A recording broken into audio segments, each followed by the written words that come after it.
안녕하세요. 주식 분석가 달수입니다. 금일은 미국 주식에 대해서 말씀드릴 거고요. 제가 이전부터 테슬라와 애플의 미래는 없다라고 계속해서 경고를 하고 있습니다.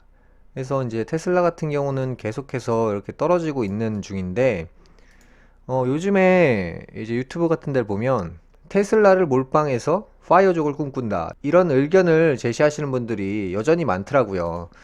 이제는 좀 포기하실 때가 됐는데, 주식에서 가장 위험한 게 내가 주식을 투자해서 떨어지는 것까진 상관없어요. 떨어지는데 이게 오를 거라고 생각하는 거예요. 그 주식이 오르면 다행이겠지만 오르지 않았을 때를 고려했을 때 그거만큼 위험한 사례가 없거든요. 테슬라 같은 경우는 제가 참 많이 설명을 드렸어요. 애플도 동일해요. 일단 테슬라 같은 경우는 시가총액이 대략 700조 원이에요. 700조 원. 현대차와 비교를 해보면 대략 20배 이상 비싼 거예요. 여러분들이 단순히 그냥 자동차만 보자고요. 테슬라에 제가 가짜 자율주행이라고 그렇게 강조를 했죠. 1년 전부터. 테슬라의 자율주행은 진짜가 아니다. 아다르고 어다르다. 이런 말을 한 적이 있어요. 실제로 테슬라가 완벽 자율주행은 아니에요. 그런데 완벽 자율주행이었다가 반자율주행으로 말장난을 이어갔죠. 여러분들이 보시기에 자동차 품질이나 자동차의 미래 가치로 봤을 때 테슬라가 우위한지 현대차가 우위한지를 비교를 해보셨으면 좋겠어요. 지금 테슬라는 700조 원, 현대차는 30조 원. 여러분들이 진짜 장기 투자를 하신다면 어느 회사에 투자를 하셔야 되는지 머리로는 이미 아실 거예요. 근데 일론 머스크가 주는 그 감정이 문제라는 거죠. 장기 투자하실 때는 회사의 가치가 작을 때 투자하는 거예요. 그래서 예전에 제가 현대차가 15조 원을 하고 있을 때 다시는 오지 않는 기회다라고 말씀드린 사례가 있어요. 그런데 테슬라는 이렇게나 많이 떨어졌는데도 지금 700조 원이에요. 거의 뭐 말도 안 되는 수치라고 볼 수 있어요. 예전에는 대략 2000조 원 가까이 했다는 거거든요. 여러분들이 테슬라 자동차를 경험해 보셨는지는 모르겠는데 그냥 겉껍데기만 봐도 이건 뭐 거의 10년 전, 20년 전에 만든 품질하고 다를 바가 없어요.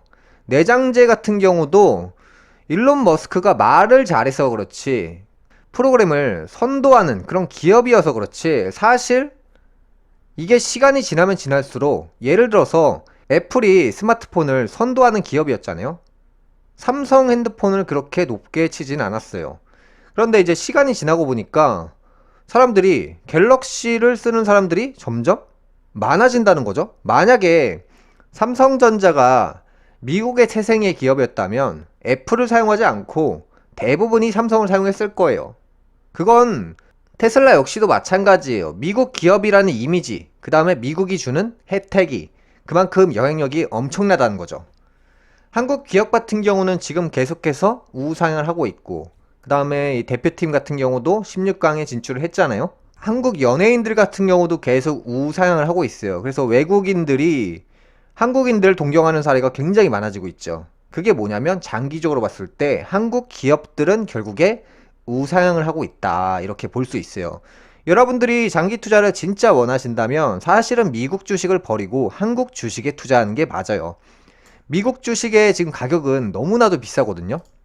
애플 같은 경우는 가격이 3천조 원이에요. 3천조 원. 삼성전자의 가격은 얼마냐면 300조 원이에요. 애플의 10분의 1 가격에 살 수 있다는 거죠.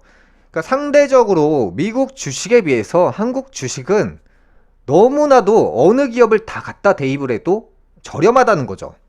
그럼 애플이 3천조 원인데 만약에 LG전자로 비교를 했을 때는 LG전자는 14조 원밖에 안 해요. 그러니까 애플보다 한 20배가 싼 거예요. 여러분들이 보시는 뭐 삼성전자가 뭐 6만원, LG전자 9만원, 뭐 현대차 16만원을 보는 게 아니라 회사의 전체 크기를 보는 거예요. 전체 크기 나누기 주식 수가 바로 주식 가격이 되니까요. 어렵다고 생각하시는 게 아니라 주식 가격을 보지 마시고 회사 크기를 보시라는 거예요. 회사의 전체 평수, 회사의 전체 자본, 회사의 시가총액을 보시라는 거예요. 그러면 이 회사를 내가 사서 장기 투자를 할 만한지, 할 만하지 않은지를 알 수가 있고 비교 분석이 가능한 거예요. 여러분들이 화장품 가게 가셔가지고 10,000원짜리 로션을 쓰시는데 40,000원짜리 로션보다 좋은 경우를 본 적이 있을 거예요. 그럼 여러분들은 어떤 걸 사시죠? 결국엔 저렴한 거에 손이 간다는 거예요. 주식도 너무 어렵게 생각하지 마시고 그냥 마찬가지예요. 이게 주식이 결국에 이게 당장에 떨어지는 거는 크게 의미가 없는 건 맞거든요. 이게 만약에 이렇게 간다는 보장이 된다면, 근데 이게 장기적으로 봤을 때 올라갈 수 있는 희망이 없다고 하면 과감없이 포기하고 다른 저렴한 주식으로 갈아타는 게 맞는 방법이라고 볼 수 있어요. 그래서 미국 주식은 웬만하면 지금도 다 비싸다. 테슬라 같은 경우는 제가 $100 이하로 떨어진다고 했어요. 지금 제가 계속해서 이런 구간에서도 주장을 하고 있는데 계속 떨어지고 있잖아요. 우하향 주식이에요, 지금. 우하향. 그래서 지금 $179에 머무르고 있는데 테슬라 주주 같은 경우는 그동안에 이제 환차익이라고 해서 환율이 막 1,400원이 넘어가면서 주식은 떨어졌지만 환율이 오르면서 주가를 방어를 해줬단 말이죠. 근데 다시 환율이 하향세를 타면서 이 테슬라 주주는 지금 여기에서 선택의 기로에 서게 되는 거예요. 간단하게 보여드리면 이 테슬라 이 주식은 장기적으로 이렇게 빠지는 주식이란 말이죠. 한국 주식은 내년에 바닥을 기점을 잡고 우상향을 할 확률이 굉장히 높다고 했어요. 근데 미국 주식은 달라요. 돈이 많으신 분들 뭐 10억, 20억, 30억, 50억, 100억 너무 돈이 많다. 그럼 삼성을 사시는 건 추천을 할 수 있는데 사실은 이제 여러분들이 투자금이 1억 원 미치다, 1억이나 2억이다, 2억이나 3억이다 이런 소액을 투자하시는 분들 1, 2억 투자하시는 분들 너무 많잖아요. 근데 100억에 비하면 1, 2억이 또 소액이잖아요. 근데 이게 금액이 이렇게 크지가 않은데 삼성을 사는 건 좀 아니라고 봅니다. 2등주, 3등주로 가시는 게 맞고 우리나라에 2등주, 3등주 대기업들 많잖아요. 어차피 한국 주식은 장기적으로 10년, 20년 봤을 때 그냥 여러분들 뭐 전재산 다 투자해도 사실 안전하다고 볼 수 있어요. 왜냐면 길게 봤을 땐 그래요. 길게 봤을 때. 근데 테슬라는 지금 계속해서 방향 자체가 하락세예요. 방향 자체가. 근데 이게 역턴하긴 어려워요. 뭐 로봇을 만든다, 뭐 트럭을 만든다, 이런 뭐 미래차다, 뭐 백날 이런 얘기 해봤자 주가는 지금 너무나도 턱없이 비싸다는 거예요. 다른 주식하고 좀 비교를 해드리면 테슬라가 이제 이렇게 말도 안 되는 수치까지 올랐잖아요. 그러다가 지금 하락세를 탔단 말이죠. 대표적으로 신풍제약 그래프하고 굉장히 유사해요. 이 사람이 환상을 가지고 주식을 사서 실패를 할 경우 이런 주식이 만약에 올라간다고 보장이 된다면 여러분들이 마음 놓고 사셔도 된다는 거예요. 근데 내려갈 확률이 높은 주식을 몇 달이고 몇 년이고 들고 갈 필요가 없다는 거예요. 다시 한번 말씀드리지만 내려가는 와중에 올라간다는 이유가 있는 주식들은 들고 가도 상관없어요. 근데 내려가는 주식들을 들고 가면 안 된다고 말씀드리는 거고, 마찬가지로 신라젠 같은 사례도 말씀드릴게요. 이 주식 같은 경우도 환상으로 시작해서 환상으로 끝난 주식이잖아요. 신라젠의 이 지점하고 상당히 유사해요. 그 다음에 조정받는 거, 그 다음에 여기서 조정받는 거 똑같습니다. 이후의 모습이 이제 신라젠이 대변을 해줄 거예요. 이제 지금 여기서 지금 버티고 있단 말이죠. 여기서 버티고 있다가 내려가면 테슬라는 이제 $100 밑으로 가는 거예요. 버티고 있다가 다시 볼까요? 지금 여기서 지금 버티고 있는 거예요. 지금은 이제 시장이 불안정하지만 내년에 이제 내년 1월달이 딱 되고 이제 바닥을 딱 치는 게 아니라 내년에 이제 상반기나 하반기 인근에 바닥을 칠 확률이 높아요. 주식이 이제 증시가 최악으로 치닫다가 이제 거기서는 이제 멈추겠죠. 멈추고 이제 상승 준비를 하는데 뭐 한 달 만에 갑자기 뭐 6만 전자가 10만 원 간다. 이건 말도 안 되는 거잖아요. 방향 자체가 달라진다는 거예요. 방향 자체가. 그 다음에 이제 악재가 내년 상반기쯤이면 전부 다 나올 거예요. 그래서 지금 정부에서도 화물 연대를 딱 한 방에 제압을 해버렸잖아요. 그 다음에 지금 내년에 해야 될 게 정치적인 문제가 있어요. 정치적으로 한번 판을 갈아엎을 거예요. 내년에. 개미연에는 분명히 큰 파장이 있거든요. 이민년에는 제가 경제가 박살난다고 했어요. 주식이 박살나고 투자 상품들이 박살나면서 이민년 같은 경우는 투자 상품, 세상에서 돌아가는, 돈으로 물질적으로 돌아가는 것들, 예를 들어서 배민으로 운영했던 식당이 매출이 반토막 난다. 뭐 이런 것들이나 돈으로 인해서 성장했던 것들이 박살이 난다. 그게 이제 부동산이 됐었는데 주식도 포함이 됐고 2023년 같은 경우는 개묘년인데 개묘년 같은 경우는 사람 관계예요. 사람 관계.